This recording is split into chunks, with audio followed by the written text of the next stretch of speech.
Many people know that famous artist Carl Barks wrote and drew Disney comics from 1942 to 1965. What they probably don't know is that when he retired, he literally invented fine art cartoon paintings in oils. Using the techniques of American regionalists, Barks recreated many of his famous comic book covers, bringing them to life with realistic shading, lighting, and rendering. He abandoned the pen and ink outlines he had worked with for so many years and painted the Disney ducks as if they were real, three-dimensional characters, placing them in realistically painted settings with great attention to detail. Never meant for publication, each painting was intended as a work of art to be hung on a patron's wall. From 1971 to 1976, he painted over 120 of these fine art cartoons, and in the process, pioneered an entirely new genre of painting, a new way of seeing and appreciating simple cartoon characters. Most of these early paintings were collected in a single deluxe art book that is now worth thousands of dollars.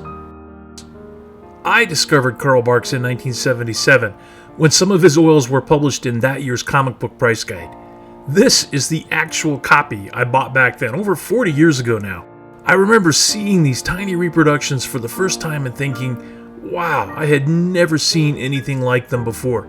I decided then and there, at 17 years old, that painting in this style is something I wanted to try.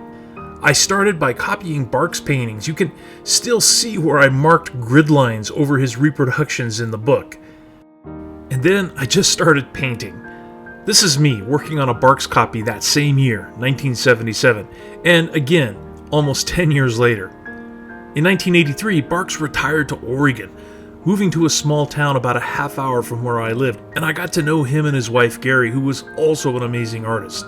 For most of the 1980s, I was lucky enough to learn everything I could from him, and 10 years ago, after painting fine art cartoons for over 40 years, I wrote a book covering everything I knew.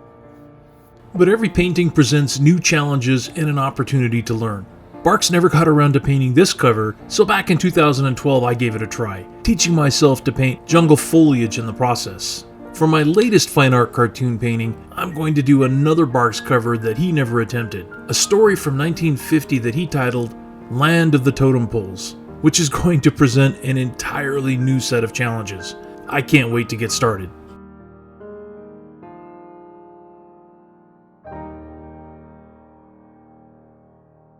The first thing to note is that this style of painting, at least the way Barks pioneered it, is very planned, careful, and meticulously detailed. My landscapes are painted in an almost impressionistic fashion, with quick drawings and fast, loose brushstrokes. Fine art cartoons are the opposite. While I often have a completed drawing done by Barks himself, a lot of rendering details have to be worked out.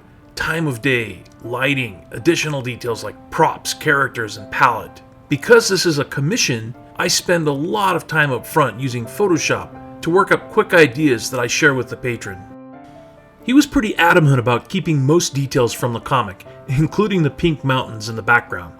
So I tried a sunset version with dramatic lighting that would backlight the ducks. When that didn't work, I tried a variety of color schemes, clouds, and skies, all taken from other Barks paintings. Once I had something that we both liked, then I started working on details. Originally, I tried to work in more natives, totem poles, and buildings, but the patron really wanted to stick closer to the comic. One change I insisted on was making the native faces less offensive. It's something that's not discussed much amongst Barks fans, but he was a product of his generation. Born in 1901, let's just say that sometimes his ethnic caricatures could be insensitive. Call it censorship if you want, but I worked to make the faces authentic while at the same time humorous and not out of place in the same world as the ducks. Finally, the Photoshop comp is done. It won't be possible to match it exactly because obviously oil paints are very different than Photoshop's emitted light, but it gives me a very clear roadmap for the work to come. As always, I paint on sheets of masonite, a technique I picked up directly from Barks. Masonite is a durable pressed wood that creates a solid surface for paintings. I prepare the surface using thin coats of white acrylic gesso, and then sand using very fine grade sandpaper. When it's done, the surface has the fine texture of a smooth eggshell, with just a little bit of bite to it, which is exactly what we're going to need for the fine detail work to come. Next, I just have to transfer the drawing. Back in the 1980s, Barks owned his own photocopier, which he used for enlargements, but those were long before the days of personal computers, Photoshop, and home printers, so he did everything by hand. Using rapidly evolving technology in the 90s, I came up with a much easier technique. I simply cut the large drawing into smaller 8x10-inch segments and print them out using a very inexpensive home printer. Once I have the entire image printed, I trim them to size, put them together like a jigsaw puzzle, and tape them all together. The result isn't pretty, but that's not the point. It's an enlarged, exact copy of my Photoshop comp that I can transfer to the Masonite. For this, I buy large sheets of graphite transfer paper. There are lots of brands out there, and they all work fine. Then, using a sharp red pencil so I can easily see which parts of the image I've already done, I begin to trace the comp onto the Masonite surface. When I'm painting a landscape, I do this tracing very quickly and roughly, just capturing the basic shapes and forms. But as I mentioned earlier, fine art cartoons are completely different. For these, I need the drawing to be as detailed and meticulous as possible, so I take my time and make sure each line is accurately drawn. Even a simple composition like this can take a long time to complete. When it's done, I check it carefully to make sure I haven't missed any lines. Mistakes at this point can be corrected, but I much prefer to have a complete drawing before I start painting. After a couple of hours of work, the transfer is finally complete. Then, moving outside so my work area is well ventilated, I seal the drawing to the gessoed masonite. For this, I use Daymar Retouch Varnish, which dries quickly, creating a hard protective surface. I don't need a thick coat here, just enough varnish to cover the drawing completely, to prevent the oils and turpentine from erasing it as I work. Once it dries, I'll be ready to paint. When I start painting, I want to block in the entire surface with a base coat of color.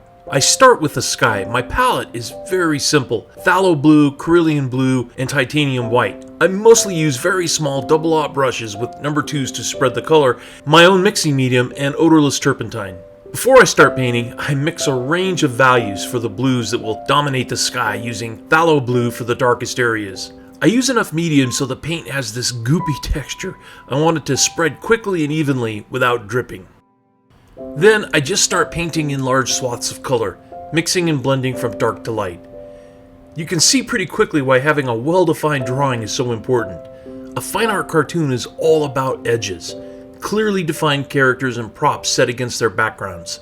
Much of the technical skill involves blending colors in such tightly defined spaces. I like to work by painting in the different values first, then blending between them. Here, I'm making the sky lighter and lighter as we near the horizon. Before completing the sky, I want to block in the mountains, so I add a little cad red to the palette. Then begin painting them the same way, filling large areas with color while paying close attention to the edges. I already know this won't be the final color, far from it, but it's important to get a base layer down so additional layers can be added later. A bark-style painting takes a lot of time and patience, because it's all about building up these layers of paint.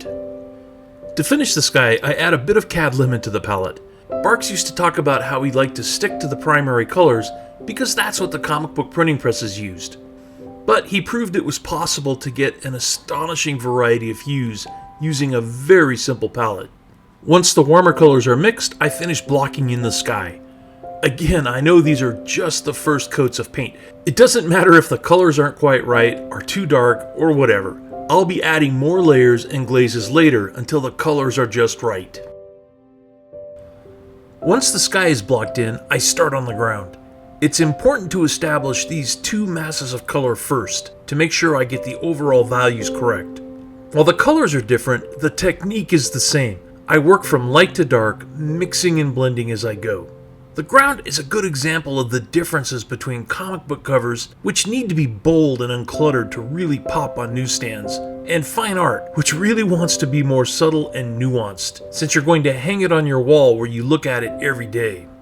The ground on the comic cover was just a simple flat color fill, but that won't work here, not because it's not realistic. We are dealing with a kind of cartoon realism here, but because it's just kind of boring. For better or worse, Barks liked to fill his paintings with detail, so no matter where you looked, you would see something interesting. In this case, I know I'm going to come in later with a bent grass technique to fill all these large open areas with grass. So at this stage, I'm just trying to define light and shadow, finding places where the ground rises and dips, knowing I'll come back in later and add all the detail. Then I'm ready to start on the characters. Another important technique I learned from Barks is how to gray your colors. Donald's hat and shirt, for example, are blue, but if you use blue straight out of the tube, it looks garish and poster-like. What Barks would do is use his color wheel to find the color at the opposite end of the spectrum, in this case, orange-red, and mix a little of that into his blue. This reduces the intensity of the color without making it darker or murkier. Then I start painting, using the same technique, blocking in light, then dark, then blending in between. When possible, I'll try to go in and paint one color at a time. Since I have this range of blues already mixed, I paint everything that is going to use it. This will also help unify the painting later. For painting the warm colors, I use the same technique. I mix a range of values from light to dark, this time using cad yellow to burnt sienna, and just a tiny bit of blue to gray down their intensity. Then I start blocking in colors working from light to dark. Choosing the light side of a character or prop can be tricky. You want to make sure your light source comes from a consistent place. In this case, the characters are all backlit, so the light tends to hit everything along the edges. This is the kind of thing that is good to work out in the comp phase. Whether it's the reds of a nephew's shirt, the bright yellows and greens of a totem pole, the skin and headdress of the natives, or the rounded, feathery surfaces of the ducks themselves, I use the same technique everywhere. Working from light to dark, using the light source in the image to create living three-dimensional forms. That's the real charm of this style of painting, making something which can't possibly exist like two-dimensional cartoon characters seem solid and real. And don't forget that Barks pioneered this back in 1971. Decades before Pixar and others would make computerized three-dimensional cartoons common in households across the world. The last major area of color is the background trees. For these, I decided to use a different technique. I didn't want a realistic, detailed tree line, but something more cartoony. So I used Barks' silhouette technique, which can suggest a mass of trees without painting them individually. At this point, I move away from my color comp and decide to paint them in two completely flat layers, the foreground layer lighter than the background layer. I wasn't sure if this was going to work, and as it turns out later, it didn't, and I had to go in and change everything. But it's a good example of how there is still plenty of room for experimentation and improvisation, even when working from a detailed color comp. Once all the large areas of color are blocked in, I'll set the painting aside for a couple of days and let it dry. When I come back to it, I can look at it with fresh eyes and begin adding details and the second coats of paint, adjusting colors as I go. After a couple of days, the painting is completely dry and I can start on the second coats. The biggest problem I want to solve is the sky. While it looked good in Photoshop, this harsh transition between the warm colors along the horizon and the cool blues above just isn't working for me. In fact, few of these colors in the background are working. I decide I need to fix them before I can move on. At this point, I had done enough of the foreground elements, the ducks, totem poles, and natives, to know that they weren't going to be a problem to finish, but the sky, trees, and ground still worried me. So I mixed a very thin but opaque glaze from white and phthalo blue, and just painted over the entire warm area of the sky. As I worked my way upwards, I realized that this was going to work out great. The much cooler sky helped the ducks and totem pole really pop because they weren't competing with those bright yellows behind the mountains. And the transition into the deeper blues of the sky above was much smoother. Since I was working on the sky anyway, I decided to go ahead and paint the second coat over all of it. This way, I could blend the new lower layers with fresh paint. As anyone knows who's done painting of any kind, it's the second coats of paint where a surface really starts to sing. The colors deepen, brush strokes and thin areas disappear, blending becomes transparent. In many ways, this phase is my favorite part of a painting because you can see the image really start to take shape. As I begin painting the darker areas toward the top, I realize that I'm about to paint away the drawing beneath, since the second coat will also cover up any remaining pencil lines from the drawing. So I take a break from the sky, mix up some Payne's Gray and Titanium White, and paint in the most distant birds. Then back to painting sky, again working from dark to light as I define the shapes and edges of the distant wispy clouds. While working on the main cloud, I'm careful to not paint over the drawings of the birds, knowing I'll come in and paint those later. This isn't how I paint clouds in my landscapes, which tend towards photorealism. These clouds are taken from one of Barks' sailboat paintings and have a bit of a cartoony whimsy to them, perfectly suited to this painting. After a few hours of work, the sky isn't finished yet, but it's getting close enough that I can move on. Next, I work on a second coat of paint for the mountains. I knew the color wasn't right yet, and as it turns out, this new color wouldn't be final either, but it's closer. The problem was that the mountains were just too dark against the sky, making them too important in the painting. For the second coat, I decide to go with a very light pink hue and try to push them back into the distance. Satisfied that the background is finally working, I start on details. For the distant totem poles, I begin with an outline using a bit of burnt sienna to help nail down the details I'm going to paint. And then I use the same technique I used on the larger poles, painting in light and dark areas and blending between them. The only difference is that the intensity of the colors are grayed way down to push them into the background. For the totem pole in the midground, I increase the amount of detail and the intensity of the palette so it appears closer. The final unfinished elements are the natives, so I tackle them next. For the most part, I paint these using the exact same techniques as everywhere else, using light and shadow to define the edges and shapes, and then blending between them. The biggest difference is the scale. These are very small characters that still pack in a lot of detail. While painting them, it becomes very obvious why Barks used tiny double-aught brushes for almost all of his paintings. This kind of super fine detail would be impossible using any other kind of brush. Since I was working on fine detail anyway, I decided to jump up top and finish the seagulls. Again, to keep this authentic to Barks' style, I use his technique for painting them. If you look at them closely, they're really very abstract, just a few strokes of dark gray and white. But from a distance, they're pretty convincing.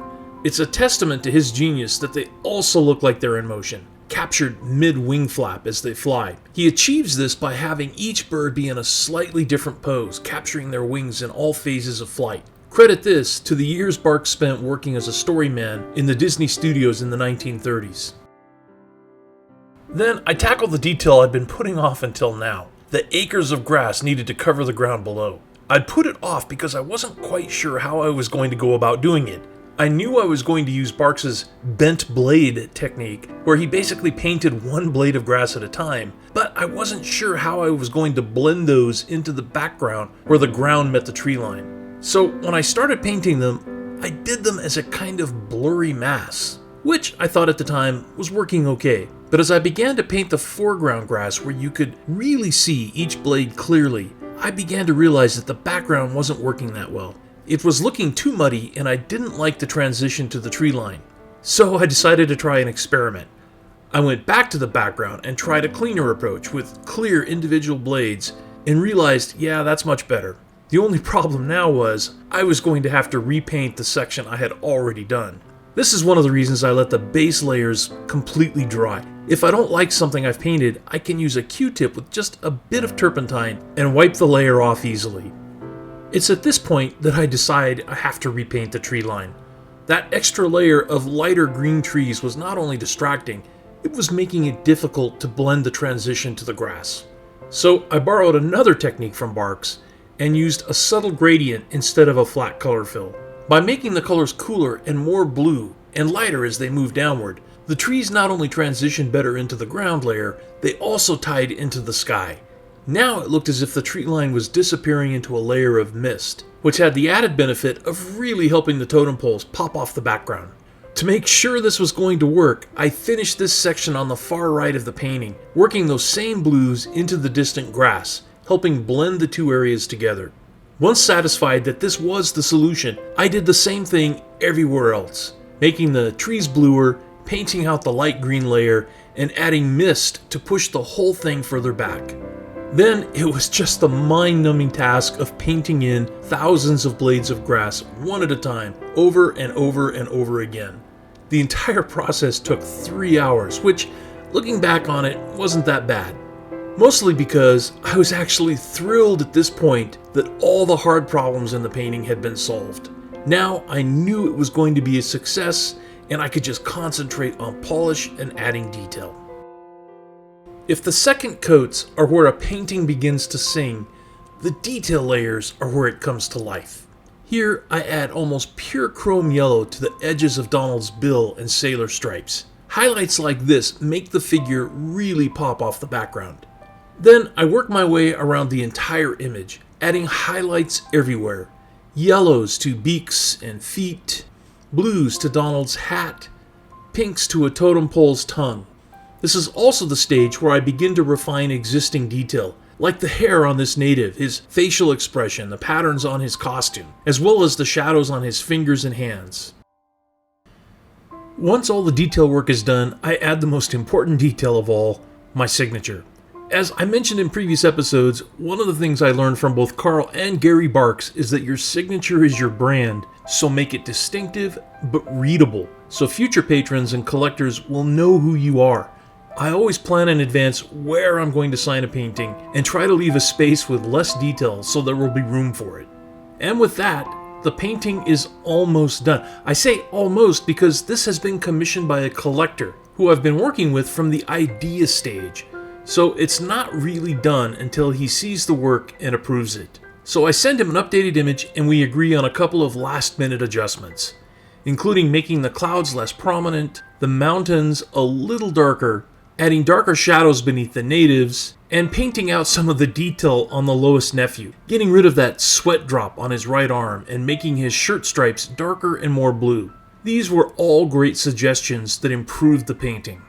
Finally, after weeks of work, the painting is complete. It was, as I fully expected, quite a challenge. Though I had an awesome drawing by Barks to work with, there was still a ton of problems to solve and details to work out. My patron was happy with the result, and so am I. Now I'll let it dry for a couple of weeks, varnish it, frame it, and then ship it off to its happy owner. There's something really satisfying about taking a blank sheet of masonite and turning it into a final painting. That's it for this episode. If you liked it, please leave a comment. Think about subscribing to my channel, and I'll see you next time on Oil Painting with John Garvin.